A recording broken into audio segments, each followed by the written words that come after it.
আমি মাথা নিচু করে দাঁড়িয়ে চাচিকে জিজ্ঞাসা করলাম, কোনো জিনিসটা খুঁজে পাচ্ছেন না? তিনি হালকা হাসি দিয়ে একদিকে ইঙ্গিত করলেন। মনের মধ্যে এক অস্বস্তিকর অনুভূতি খেলা করতে লাগল। যেন মুহূর্তেই সব কিছু পাল্টে গেছে। আমি পরিস্থিতি থেকে সরে যাওয়ার চেষ্টা করলাম, কিন্তু হঠাৎ তিনি আমার হাত ধরে বললেন, প্রয়োজনের অতিরিক্ত ভদ্র হবার দরকার নেই, যা বলছি সেটাই শোনো। তার কথায় মনের ভিতরে এক অদ্ভুত টান অনুভব করলাম। তখন নিজেকে স্থির রাখা কঠিন হয়ে পড়েছিল। চাচি দ্রুত আমার কাছে এসে দাঁড়ালেন। বন্ধুরা, আজকের গল্পটা অনেক বেশি বিশেষ, আশা করছি তোমাদের খুব ভালো লাগবে। আর প্রতিদিন এমন গল্প শুনতে চাইলে ভিডিওটি লাইক, শেয়ার এবং চ্যানেলটি সাবস্ক্রাইব করতে ভুল না। আমি বাইরে সোফায় বসে টিভি দেখছিলাম।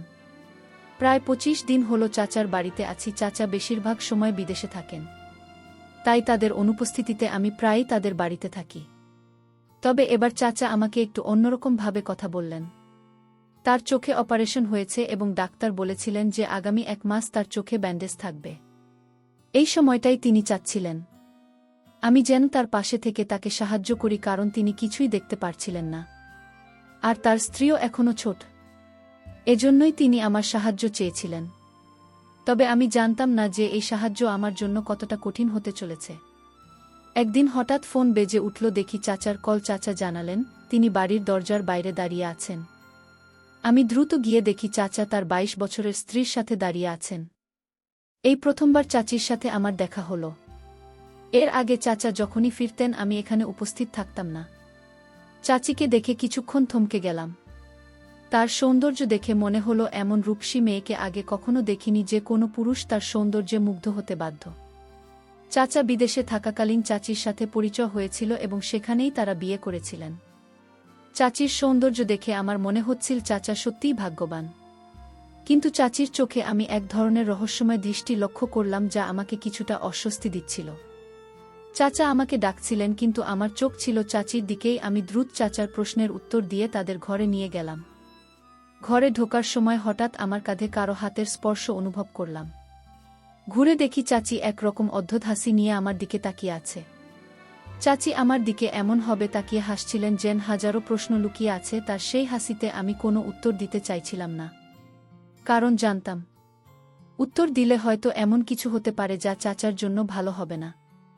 আমি দ্রুত চাচাকে ঘরের ভিতর নিয়ে এলাম এবং তাকে বসতে বললাম। তখনই চাচির কণ্ঠ শুনলাম, কুনাল, একটু বলতো রান্নাঘরে কোনো জিনিস কোথায় রাখা আছে। তার কথায় আমি একটু অস্বস্তি অনুভব করলাম। প্রথম দেখাতেই মনে হয়েছিল তিনি সঠিক চরিত্রের কেউ নন। তবে আমিও জানতাম বাড়ির সম্মানের ব্যাপার রয়েছে। আমি চাই না আমার জন্য এই সম্মান নষ্ট হোক। তাই নিজেকে সামলিয়ে যত দূর সম্ভব তার থেকে দূরে থাকার চেষ্টা করছিলাম। কিন্তু যতবার দূরে যেতে চাইতাম তিনি ততবার আমার কাছে আসার চেষ্টা করছিলেন। চাচা তখন বললেন, যাও, তোমার চাচিকে রান্নাঘরের বিষয়টা বুঝিয়ে দাও। নিরুপায় হয়ে উঠে দাঁড়ালাম এবং রান্নাঘরের দিকে এগোলাম। দরজার কাছে পৌঁছে দেখি চাচি যেন অন্য একরকমভাবে তাকিয়ে আছেন, যা আমাকে কাঁপিয়ে তুলেছিল। এই পরিস্থিতি আমাকে নিঃসন্দেহে অস্বস্তিতে ফেলে দিয়েছিল। আমি সামনে থাকা দৃশ্য থেকে চোখ সরাতে চাইছিলাম, কিন্তু কিছুতেই তা সম্ভব হচ্ছিল না। আমার 22 বছরের চাচি আমার দিকে তাকিয়ে মৃদু হাসছিলেন, আর এতে আমার হৃদস্পন্দন দ্রুত হয়ে যাচ্ছিল। হঠাৎ তার কণ্ঠ শুনতে পেলাম, আর এই কুনাল, ওখানে কেন দাঁড়িয়ে আছো? এখানে এসে দেখাও তো রান্নাঘরের জিনিসপত্র কোথায় আছে। চাচির কথা বলার ভঙ্গি এমন, জানো, সেটি একদম স্বাভাবিক, কিন্তু আমার জন্য এই মুহূর্তে ছিল ভীষণ অস্বস্তিকর। আমি চোখ নামিয়ে নিলাম, কারণ জানতাম বেশি সময় তাকিয়ে থাকলে নিজের উপর নিয়ন্ত্রণ হারাতে পারি, যা কোনোভাবেই চাইনি। যখন তার কাছাকাছি দাঁড়ালাম তখন হঠাৎ তিনি আমার কাঁধে হাত রাখলেন। মনে হলো যেন শরীরে বিদ্যুৎ খেলে গেল। আমি তাড়াতাড়ি পিছিয়ে দাঁড়ালাম। আমাকে দেখেই তিনি মুচকি হেসে বললেন, তুমি তো আসলে বেশ, ভাবতেই পারিনি তুমি এতটা সর। আমার ধারণা ছিল তোমার চরিত্র অন্যরকম। তার কথা শুনে আমি হতবাক হয়ে গেলাম। এমনভাবে বলছিলেন যেন আমার পুরো জীবনটাই। তিনি জানেন তার এমন কথা যেন আকাশ ভেঙে মাথায় পড়ল। এমন কিছু কথা ছিল যা আমার পরিবারের কেউই জানত না, এমনকি বেশিরভাগ বন্ধুর কাছেও কখনো বলিনি। তাই চাচির মুখে এসব কথা শুনে আমি অবাক হয়ে গেলাম। তিনি আমার দিকে তাকিয়ে হাসলেন এবং বললেন, তোমার এত অবাক হওয়ার দরকার নেই। আমার জন্য এসব জানা কঠিন কিছু না। এই কথা বলেই তিনি চোখ মারলেন। তখনই বুঝতে পারলাম এই মহিলা খুবই চালাক এবং তার সাথে কোনো ঝামেলায় জড়ানো মানে নিজের বিপদ ডেকে আনা। তাই আমি ঠিক করলাম, আর বেশি সময় এখানে না থেকে বাড়ি ফিরে যাব। আমি মাথা নিচু করে দাঁড়িয়ে চাচিকে জিজ্ঞাসা করলাম, কোনো জিনিসটা খুঁজে পাচ্ছেন না? তিনি হালকা হাসি দিয়ে একদিকে ইঙ্গিত করলেন। মনের মধ্যে অস্বস্তিকর অনুভূতি খেলা করতে লাগল, যেন মুহূর্তে সবকিছু পাল্টে গেছে। আমি পরিস্থিতি থেকে সরে যাওয়ার চেষ্টা করলাম, কিন্তু তিনি হঠাৎ আমার হাত ধরে বললেন, প্রয়োজনের অতিরিক্ত ভদ্র হওয়ার দরকার নেই, যা বলছি সেটাই শোনো। তার কথায় মনের ভেতরে এক অদ্ভুত টান অনুভব করলাম। তখন নিজেকে স্থির রাখা কঠিন হয়ে পড়েছিল। চাচি দ্রুত আমার কাছে এসে দাঁড়ালেন। তাকে আবারও দেখতে গিয়ে মন আবারও অস্থির হয়ে উঠল, কিন্তু তার দিকে এগোনোর আগে হঠাৎ কারোর পায়ের আওয়াজ পেলাম। যা যা এসে পড়েছিলেন। আমি তাড়াতাড়ি সরে দাঁড়ালাম। চাচিকে দেখে মুখ বাঁকালেন এবং বললেন, ভয় পেও না, তিনি কিছুই দেখতে পাবেন না। তার কথায় কোনো উত্তর না দিয়ে আমি চাচার কাছে গেলাম এবং জিজ্ঞাসা করলাম, আপনার কিছু লাগবে কি? তিনি মাথা নাড়িয়ে বললেন, না, আমার কিছুই লাগবে না, তবে আমি চাই তুমি চাচিকে ফার্ম হাউসে নিয়ে যাও, কারণ এখান থেকে যাওয়ার আগে সে সেখানে যাওয়ার জন্য খুব উৎসাহিত। তুমি জানো সেই এলাকাটা কত সুন্দর। যখন তাকে ফার্ম হাউসের ছবিগুলো দেখালাম তখন থেকেই সে যাওয়ার জন্য অস্থির হয়ে পড়েছে। আমি একবার চাচির দিকে তাকালাম, দেখলাম তিনি আমাকে এক অদ্ভুত দৃষ্টিতে দেখছেন।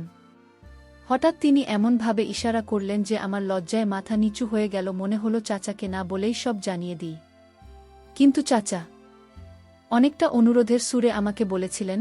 আমি চাচাকে আমাদের সাথে যেতে বললাম, কিন্তু তিনি ক্লান্তির কথা জানিয়ে থেকে যেতে চাইলেন। তিনি বললেন, আমি এখানে বিশ্রাম নেব, তোমরা দুজনেই যাও। চাচিও উৎসাহ নিয়ে বললেন, তাহলে আর দেরি কেন, তাড়াতাড়ি চলো। এই বলে তিনি আমার হাত ধরে টেনের সামনের দিকে নিয়ে যেতে শুরু করলেন। আমি পেছনে ফিরে চাচার দেখে তাকালাম, কিন্তু তিনি অন্যদিকে মনোযোগী ছিলেন এবং আমাদের দিকে ফিরেও তাকাচ্ছিলেন না। দিকে চাচ্ছি আমার হাত শক্ত করে ধরে রেখেছিলেন, যার স্পর্শে আমি অস্বস্তিতে পড়ে যাচ্ছিলাম। অবশেষে এক ছটকায় হাতটা ছাড়িয়ে নিলাম। আমি তাকে কঠোর সুরে বললাম, আমার সাথে এমন আচরণ করার কোনো প্রয়োজন নেই। তুমি যেভাবে আমাকে ভাবছ আমি সেরকম নই, আর তোমার কোনো ইচ্ছে আমি পূরণ করব না।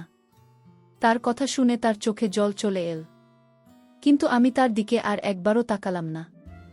এতে আমার কোনো প্রভাব পড়ল না, তবে মনে হচ্ছিল 22 বছরের একটি মেয়ে আমার সামনে দাঁড়িয়ে এবং এই মুহূর্তে সে যেন আমার উপর নির্ভর করছে। এই ভাবনা আমাকে ভীষণ অস্থির করে তুলেছিল।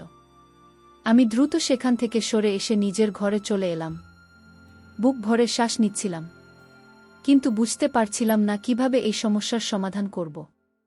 তার আচরণে আমি বেশ বুঝতে পেরেছিলাম নিজেকে নিয়ন্ত্রণ করা আমার পক্ষে সহজ হবে না। অবশেষে বুঝতে পারলাম আমারও সীমাবদ্ধতা আছে, আর অনেকক্ষণ ধরে নিজেকে নিয়ন্ত্রণ করার সম্ভব না।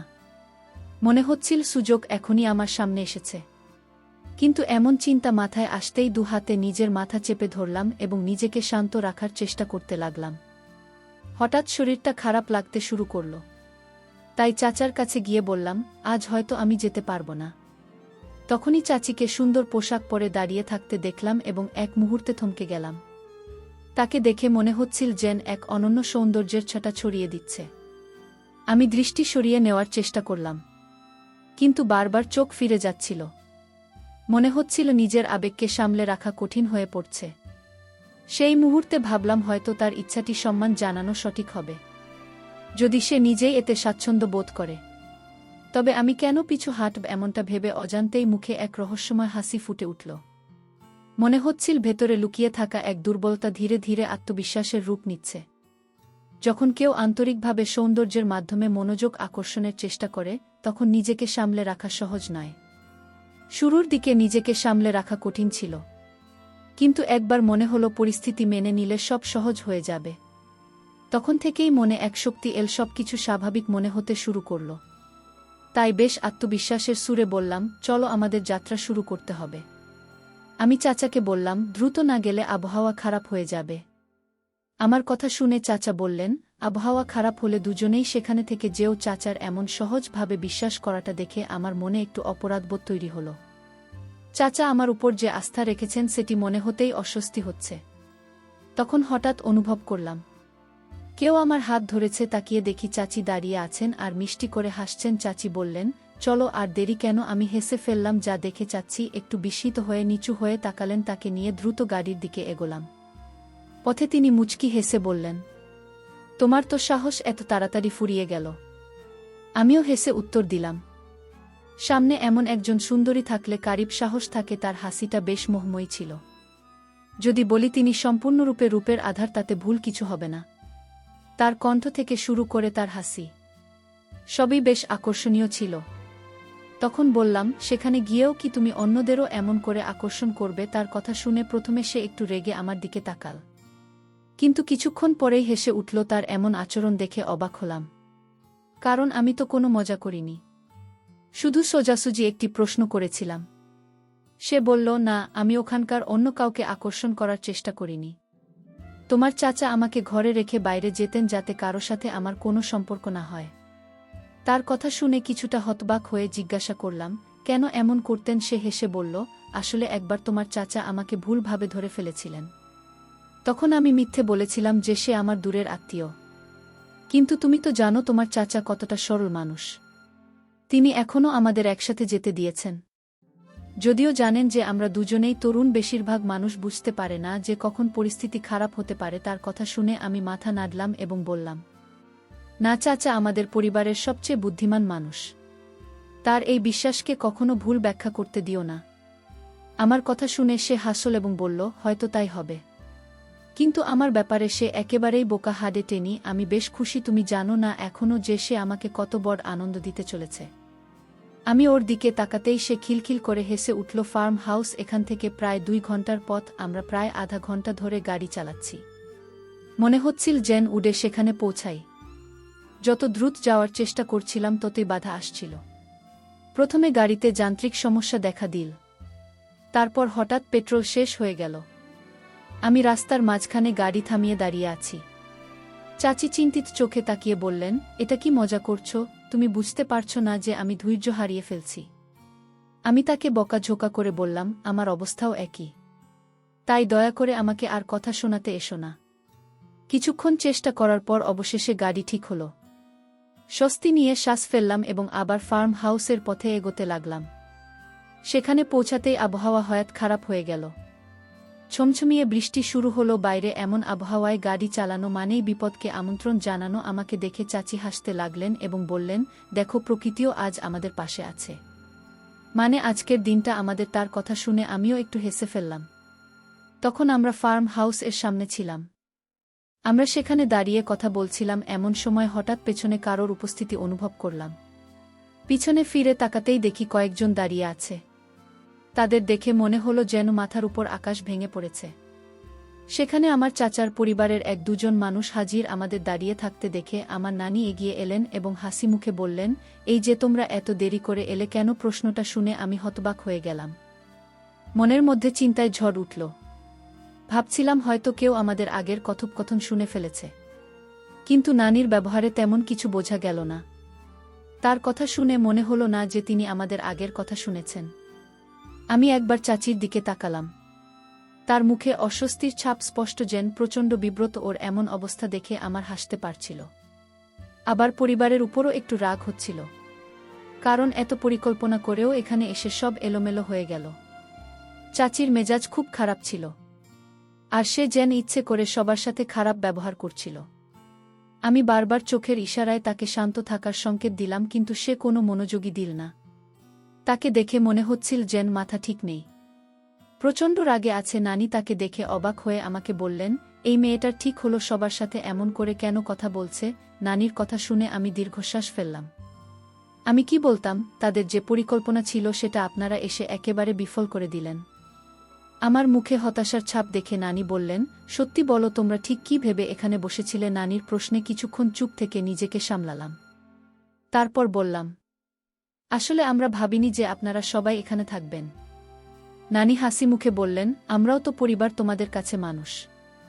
তবে কেন এত বিরক্ত হচ্ছ? তার কথায় আমি কাচুমাচু হয়ে কিছু না বোঝার ভঙ্গি করলাম, আর নানি খুশিমনি আরও কিছু বলতে লাগলেন। আমি তখন চুপচাপ বসে সবার কথাবার্তা শুনছিলাম।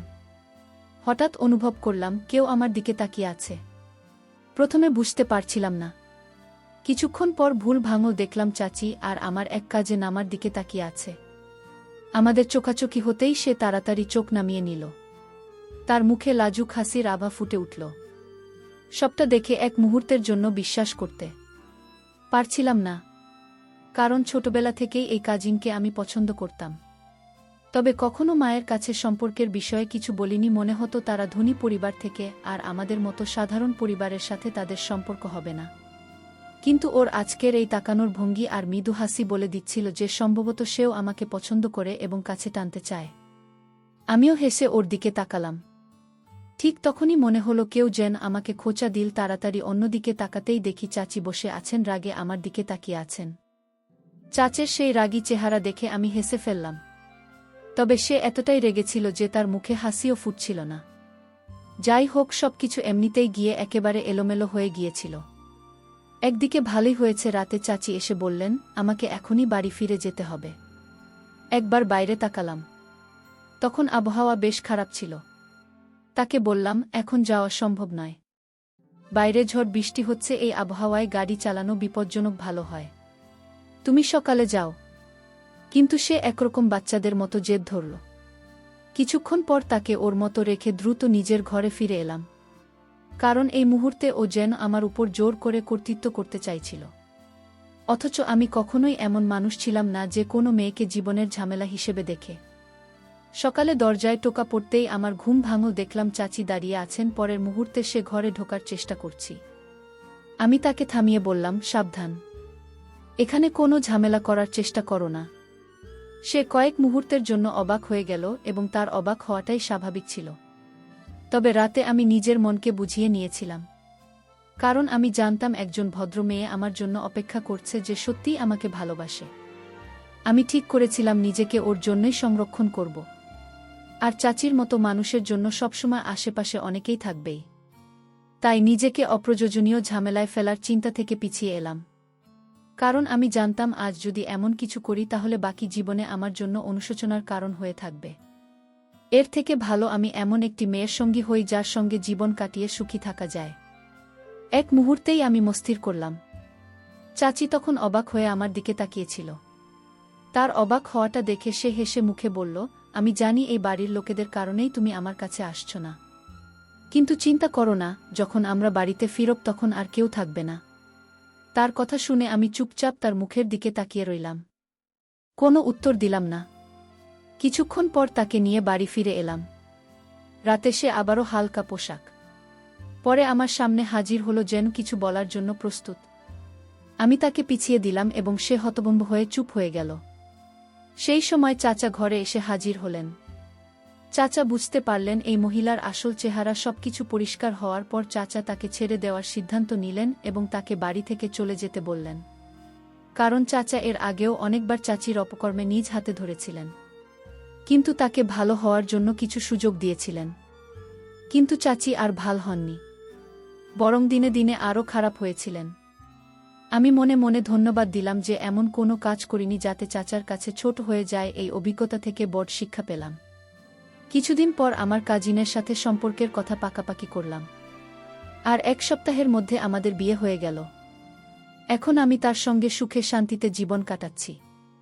গল্পের প্রধান চরিত্র এমন একটি পরিস্থিতির মুখোমুখি হয় যেখানে তার উপর চাপ সৃষ্টি করা হয়, কিন্তু সে নিজেকে সামলে সঠিক সিদ্ধান্ত গ্রহণ করে।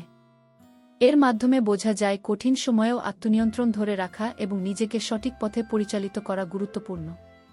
পূর্ণ নৈতিক স্থিতিশীলতা ও মানসিক শক্তি একজন মানুষের জীবনকে সুন্দর সম্মানজনক করে তোলে। গল্পের প্রধান চরিত্র এমন একটি সম্পর্ক বেছে নিয়েছে যা তার জীবনকে শান্তি ও সুখে পূর্ণ করেছে। সঙ্গীর ক্ষেত্রে সঠিক মানুষকে বেছে নেওয়া জীবনের শান্তি ও আনন্দের মূল কারণ হতে পারে।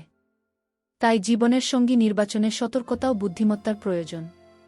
গল্পের চাচির চরিত্র থেকে বোঝা যায় নেতিবাচক ও অসৎ ব্যক্তিরা নিজেদের সাথে সাথে আশপাশের মানুষের জীবন ও সমস্যা সৃষ্টি করতে পারে। এমন ব্যক্তিদের থেকে দূরে থাকা এবং নিজের মানসিক শান্তি বজায় রাখা জরুরি। গল্পের চাচার সিদ্ধান্ত প্রধান চরিত্রের শিক্ষা থেকে বোঝা যায় একজন ব্যক্তির জীবনে যে সম্পর্কগুলি স্বাস্থ্যকর পজিটিভ সেগুলি ধরে রাখা দরকার।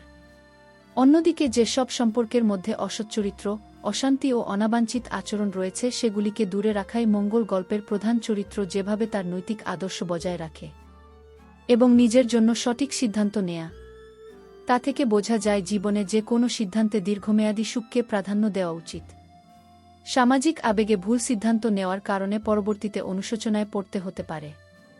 গল্পের চরিত্রটি যেভাবে তার জন্য অপেক্ষা করা শত ভালোবাসার মানুষটির জন্য নিজেকে সংরক্ষণ করে, তা থেকে বোঝা যায় জীবনের গুরুত্বপূর্ণ সম্পর্কের প্রতিশ্রুতিবদ্ধ থাকা আবশ্যক।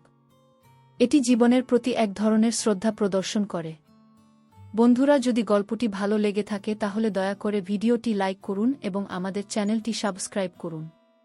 পাশে থাকা বেলাল আইকনটি প্রেস করুন যাতে আমরা যখনই নতুন ভিডিও আপলোড করি তার নোটিফিকেশন সবার আগে আপনার কাছে পৌঁছে যায়। ধন্যবাদ।